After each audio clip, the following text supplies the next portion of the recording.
बहुत साल पहले की बात है। एक घने जंगल में एक शेर अपने परिवार के साथ रहता था। उसका नाम था शेर खान। उस परिवार में शेर की पत्नी शेरनी और उसका बेटा शेरू रहता था। शेर खान अपने बेटे से बहुत प्यार करता था। वो अपने बेटे को जीवन की कई महत्वपूर्ण बात सिखाता था। शेर खान जब शिकार पर जाता था तब वो अपने बेटे शेरू को भी साथ ले जाता था। उसे जब भी समय मिलता वो शेरू को जंगल के नियम, शासन और आत्मरक्षा की बहुत सारा कहानी सुनाता था। शेर खान कई वर्षों से उस जंगल में राज कर रहा था। समय के साथ अब वो काफी बूढ़ा हो गया था। शेर खान अब समझ गया कि उसका अंतिम समय आ गया है। फिर एक दिन वो अपने बेटे को पास बुलाया और कहा, बेटा शेरू, आज मैं तुम्हें कुछ सलाह दे रहा हूँ। तुम इसे हमेशा याद रखना। ये बात आगे चलकर तुम्हारा बहुत काम आएगा। कहिए पिताजी, मैं आपकी बात हमेशा याद रखूंगा। बेटा शेरू, तुम जन्म से आज तक मेरे छत्र छाया में रहे हो। तुम्हें मैंने कभी भी किसी प्रकार की परेशानी नहीं आने दी। लेकिन बेटा, मैं तो हमेशा जीवित नहीं रहूँगा। मेरे जाने के बाद तुम्हें अपना रक्षा खुद करना होगा। नहीं पिताजी, आप मुझे छोड़कर कहाँ जाएंगे? मैं तो अभी भी बहुत छोटा हूँ। मैं कैसे संभालूंगा? आप मत जाइए पिताजी। नहीं बेटा, कोई भी हमेशा के लिए जीवित नहीं रहता। हर किसी को एक दिन इस दुनिया से जाना पड़ता है। तुम अपनी माँ के पास रहोगे, हमेशा अपनी माँ की बात मानोगे। और सुनो, इस जंगल में तुम्हें कई प्रकार के जानवर मिलेंगे, पर याद रखना, तुम उन सभी से ज़्यादा ताकतवर हो। कभी भी किसी से मत डरना, सिवाय इंसान के। इंसान? वो कौन सा जानवर है पिताजी? क्या वो बहुत खतरनाक है? हाँ बेटा, इंसान। कोशिश करना कि तुम्हारा कभी इंसान से सामना ना हो। वो बहुत ही खतरनाक होता है। मेरी बात सदैव याद रखना।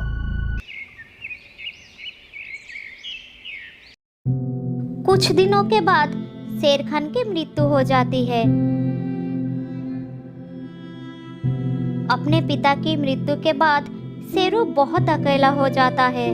उसे हमेशा अपने पिता की बातें याद आती है। वो जंगल में अकेला ही घूमता रहता है। उसके पिता उसे इंसान से दूर रहने के लिए कहा था, इसलिए उसे इंसान के बारे में जानने की इच्छा बहुत बढ़ गया था। इंसान को लेकर उसके मन में एक अलग धारणा बन जाता है और इंसान को एक बार देखने का इच्छा मन में आ जाता है। उस इच्छा के अनुसार शेरू इंसान को ढूंढने जंगल में निकल पड़ता है। जंगल में घूमते घूमते उसे एक सफेद रंग का जानवर दिखाई देता है। शेरू सोचता है कि यही इंसान होगा। फिर वो उसके पास जाता है और कहता है, क्या तुम इंसान हो? शेरू के बात सुनकर घोड़ा जवाब देता है, नहीं भाई, मैं इंसान नहीं हूँ। मैं तो एक घोड़ा हूँ। इंसान तो बहुत ही बुद्धिमान होता है। वो मेरी सवारी करता है, लड़ाई के मैदान में भी ले जाता है। घोड़े की बात सुनकर शेरू आश्चर्य हो जाता है। फिर वो घोड़े से पूछता है, क्या कहा तुमने? इंसान तुम्हारी सवारी करता है? और नहीं तो क्या, मैं तो उसके सामने कुछ भी नहीं हूँ। बहुत बुद्धिमान होता है इंसान। घोड़े का जवाब सुनकर शेरू आगे बढ़ता है। वो सोचता है कि इंसान जरूर कोई ताकतवर जानवर होगा, नहीं तो इतना बड़ा घोड़े का कोई सवारी कर सकता है। ये सब सोचते सोचते वो चलता रहता है। कुछ दूर जाने के बाद उसे एक बैल दिखाई देता है। उसे देखकर शेर को लगता है कि यही इंसान होगा। फिर वो उसके पास जाता है और उससे पूछता है, सुनो, क्या तुम इंसान हो? बैल पहले तो शेर के बच्चे को देखकर डर जाता है, लेकिन उसका सवाल सुनने के बाद वो उसे जवाब देता है, नहीं नहीं, मैं इंसान नहीं हूँ, मैं तो एक बैल हूँ। क्या तुमने कभी इंसान देखा है? हाँ, देखा है ना। इंसान तो बहुत ही बुद्धिमान होता है। वो तो मुझे अपने काम के लिए इस्तेमाल करता है और मुझ पर सवार होकर एक जगह से दूसरी जगह पर ले जाता है। मुझे खेतों में भी काम करवाता है। क्या वो बहुत शक्तिशाली है? हाँ, शक्तिशाली तो है ही, लेकिन उसके बुद्धि के आगे कोई भी जानवर टिक नहीं पाता है। बैल की बात सुनकर शेर वहां से आगे बढ़ जाता है और मन ही मन सोचता है कि ये बैल कितना बड़ा और ऊंचा है, फिर भी इंसान इससे काम करवाता है। जरूर वो बहुत ही बड़ा और शक्तिशाली होगा। चलते चलते शेरू को दो दांत वाला एक विशालकाय जानवर दिखाई देता है। उसे देखकर शेरू को यकीन हो जाता है कि वही इंसान है। इतना बड़ा जानवर को देखकर शेरू थोड़ा डर जाता है और एक झाड़ियों के पीछे छुप जाता है। अरे बाप रे, कितना बड़ा जानवर है! मुझे तो लगता है कि यही इंसान होगा। मुझे जानना ही पड़ेगा। आगे जाकर पूछता हूँ, देखता हूँ क्या होता है। फिर मन में साहस जुटाकर शेरू उसके सामने जाता है और कहता है, क्या तुम ही इंसान हो? शेरू की बात सुनकर हाथी बहुत आश्चर्य हो जाता है। फिर कहता है, नहीं नहीं, मैं इंसान नहीं हूँ। मैं तो बस एक हाथी हूँ। इंसान बहुत चालाक होता है। वो हमें सर्कस में डंडे लेकर नचाता है। क्या कहा तुमने? इंसान तुम्हें डंडे लेकर नचाता है? क्या इतना ताकतवर है वो? हाँ, इंसान ताकतवर तो है ही, लेकिन बहुत बुद्धिमान भी है। वो अपनी बुद्धि से बहुत शक्तिशाली जानवरों को भी धूल चटा सकता है। हाथी की बात सुनकर शेरू को विश्वास हो जाता है कि इंसान बहुत खतरनाक और शक्तिशाली है। ये सब सोचते सोचते शेरू और भी आगे बढ़ जाता है। थोड़ी दूर जाने के बाद उसे एक आदमी दिखाई देता है। वो आदमी एक पिंजरे के पास खड़ा होकर कुछ काम कर रहा था। शेरू आदमी को देखकर समझ नहीं पाया कि वो कौन है। फिर वो उस आदमी के पास जाकर पूछता है, क्या तुमने कभी इंसान देखा है? कैसा दिखता है वो? क्या बात कर रहे हो? मैं खुद एक इंसान हूँ, देख लो मुझे। आदमी को देखकर शेरू को यकीन नहीं होता कि इंसान उसकी कल्पना के बिल्कुल उल्टा निकलेगा। आदमी का जवाब सुनकर शेरू हंसते हुए बोलता है, क्या तुम इंसान हो?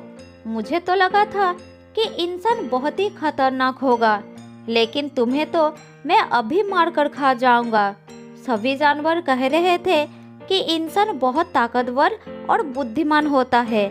मैं भी देखता हूँ तुम कैसे अपने आप को मुझसे बचा सकते हो। ये कहकर शेरू आदमी की तरफ बढ़ जाता है। उसे अपने तरफ आता देखकर आदमी फौरन अपने दिमाग के इस्तेमाल करता है और बोलता है, रुको रुको, अगर तुम्हें लगता है कि तुम मुझसे ज़्यादा ताकतवर हो तो तुम इस पिंजरे के अंदर जाकर इस दरवाजे को लगा कर दिखाओ, फिर मैं मान जाऊंगा कि तुम मुझसे ज़्यादा ताकतवर हो। इसमें क्या बड़ी बात है? मैं अभी जाता हूँ और इस दरवाजे को लगा देता हूँ। ये कहकर शेरू पिंजरे के अंदर जाता है और दरवाजा झट से लगा देता है। तब आदमी तुरंत जाकर दरवाजे का ताला लगा देता है और शेरू पिंजरे के अंदर बंद हो जाता है। शेरू बाहर निकलने का कोशिश करता है लेकिन निकल नहीं पाता। फिर वो बहुत डर जाता है और उसे अपनी गलती का एहसास होता है। फिर वो चिल्लाकर आदमी से कहता है, इंसान भाई मुझे माफ कर दो, मुझे गलती हो गई। असल में बहुत सारा जानवरों ने मुझसे कहा था कि इंसान बहुत ताकतवर और बुद्धिमान होता है, इसलिए मैंने अपने मन में इंसान को लेकर एक अलग चित्र बना के रखा था। लेकिन तुमने जब कहा कि तुम इंसान हो तब मुझे ऐसा नहीं लगा और मैंने तुम्हारा मजाक उड़ाया। पर अब मुझे एहसास हो गया कि इंसान बहुत ताकतवर और बुद्धिमान होता है। मुझे माफ़ कर दो इंसान भाई, निकाल दो मुझे इस पिंजरे से। घर पर मेरी माँ मेरा इंतज़ार कर रही है। माँ के अलावा इस दुनिया में मेरा और कोई नहीं है, कृपया मुझे छोड़ दो। शेरू की बात सुनकर आदमी को बहुत दया आती है। फिर वो पिंजरे के दरवाज़ा खोल देता है और शेरू बाहर निकलकर सीधा अपनी माँ के पास चला जाता है। बहुत समय पहले की बात है। जयपुर के जंगल में चिड़िया का एक जोड़ा रहता था। उनमें से एक का नाम था राजा और एक का नाम था रानी। रानी अंडे देने के लिए सुरक्षित जगह की तलाश में थी। सुरक्षित जगह की तलाश करते करते दोनों जंगल से बाहर आ जाते हैं। थोड़ी दूर जाने के बाद उन्हें एक बड़ा सा पेड़ दिखाई देता है जिससे वो अपना घोंसला बनाने के लिए उपयुक्त मानते हैं। देखो, वहाँ पर एक झाड़ी है, आसपास छोटे छोटे पत्थर है।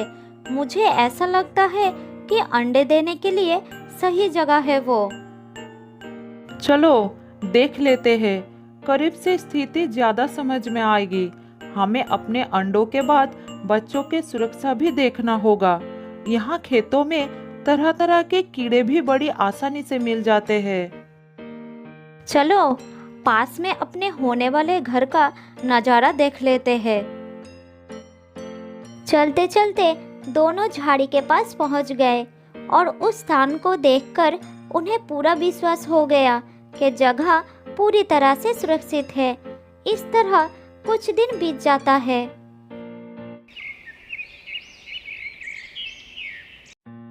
एक दिन रानी ने अंडे देती है। वो अंडों को देख रही थी। ठीक उस समय उसका नज़र एक खरगोश पर गई। खरगोश पेड़ के पास कुछ खा रही थी। उसने भी रानी को देख लिया और उसके पास चली आई।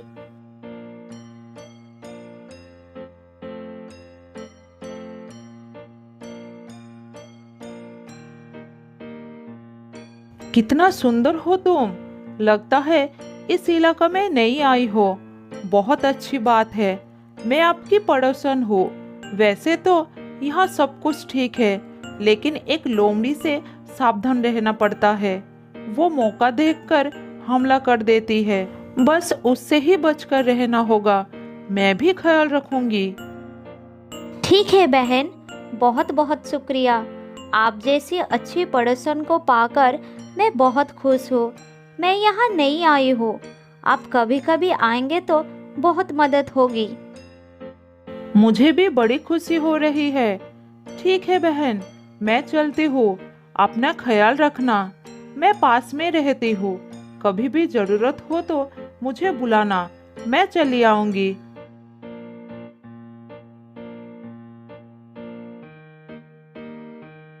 खरगोश को सहेली के रूप में पाकर रानी को बहुत तसल्ली हो गई। इस तरह दिन बीतता गया।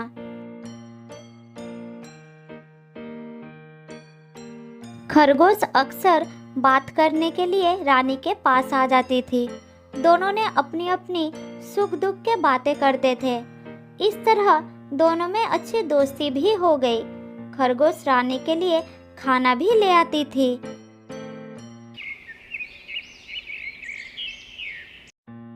एक दिन रानी के अंडों से बच्चे निकल आए। छोटे छोटे बच्चे खरगोश और रानी का मनोरंजन करते थे। वो कभी कभी खरगोश का भी सवारी कर लेते थे। खरगोश को ये सब करके बड़ा आनंद मिलता था।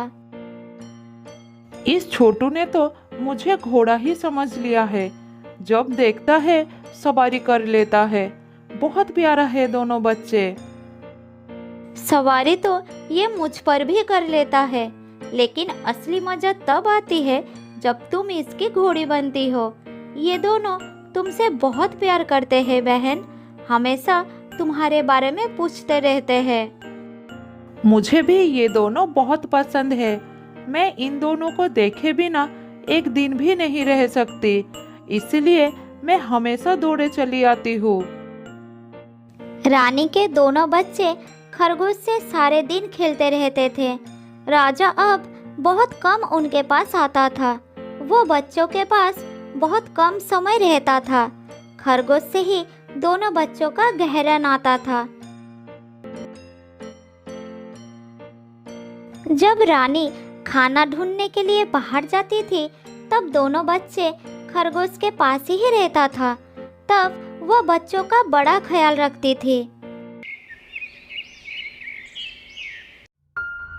एक दिन खरगोश ने दूर से ही लोमड़ी को आते देख लिया।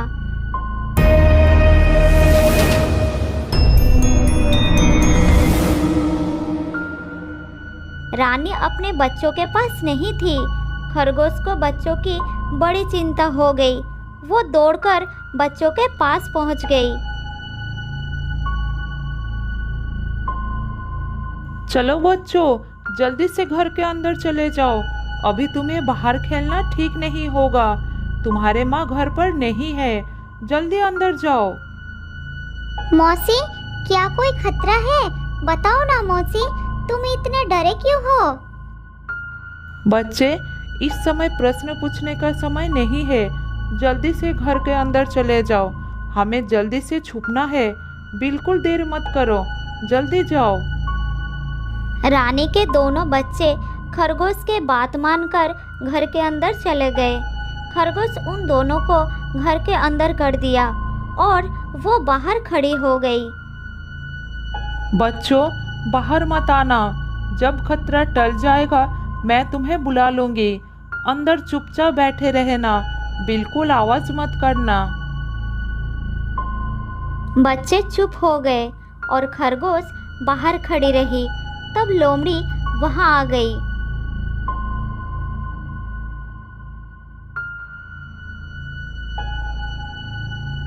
खरगोश, तुम यहाँ क्या कर रहे हो? चिड़िया के बच्चे कहाँ हैं? जल्दी बताओ।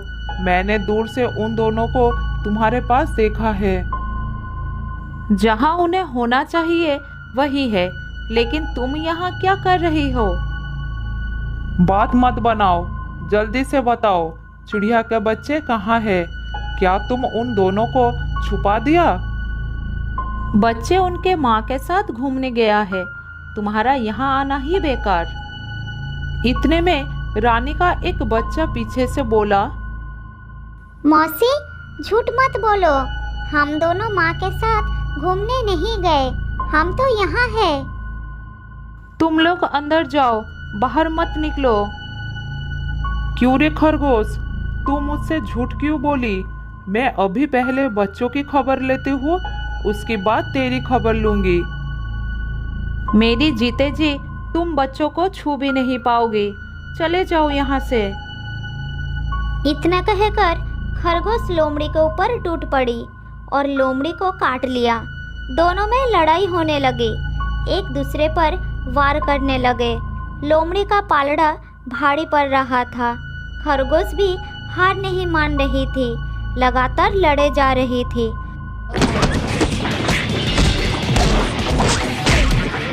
खरगोश के मुंह से खून निकल रहा था। वो घायल हो गई थी। डर के मारे रानी के बच्चे चुपचाप अंदर बैठा हुआ था। इतने में खरगोश ने एक कुत्ते को देख लिया। उसकी हिम्मत बढ़ गई।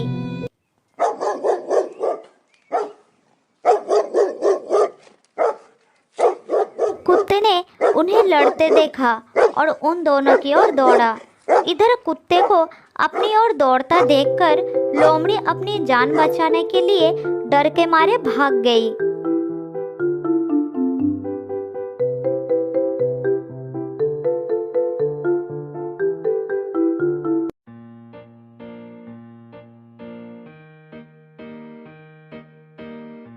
भैया, तुम्हें बहुत बहुत शुक्रिया। तुमने अच्छा काम किया जो लोमड़ी को भगा दिया। मुझे खुद से ज्यादा रानी के बच्चों की चिंता हो रही थी। आज तुमने सही समय पर नहीं आते तो ना जाने क्या हो जाता। उधर राजा ने एक तोता से अपने बच्चों के बारे में पूछा। बहन, तुमने कहीं मेरे दोनों बच्चों को देखा है? मैं उन्हें कहीं देख नहीं पा रहा हूँ। तुम्हारे बच्चे तो खरगोश लेकर चली गई। कुछ भी हो सकता है, जल्दी जाओ।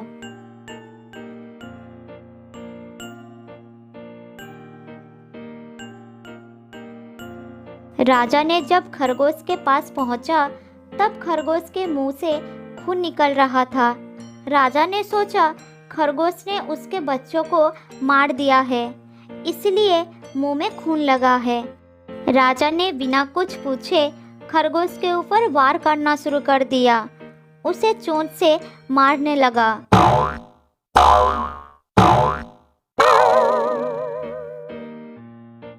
अरे राजा भाई, रुक जाओ। मुझे क्यों मार रहे हो? क्या किया है मैंने?